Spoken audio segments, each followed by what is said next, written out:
Here's how to add Google Analytics to WordPress. It's quite easy and simple to do, but make sure to watch a full video so you don't miss out on any important steps. So the next we have to create account on Google Analytics. So type here Google Analytics and open this website. The website will look like this. So here, click on Start Measuring button. After this, you have to write account name. Here, you can also write your own name. So write I Usama Yunus. Now just scroll down and check all these options and click on Next button. After this, you have to write your property name. It means your website name. Now select your reporting time zone according to yours, and next you have to select your currency. Then click on Next button. Next pop-up will look like this.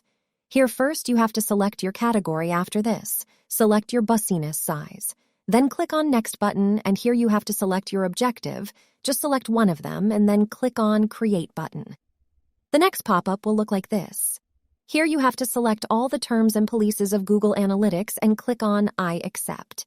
Next, you have to select your platform, that is, website. So click on Web button. Next window will look like this. Here you have to enter your website URL. So I go to my website and copy the link and paste it here, and then click on Create Stream. Next, you have to click here and next click on Install Manually. Now here you will see a code. Just copy this code.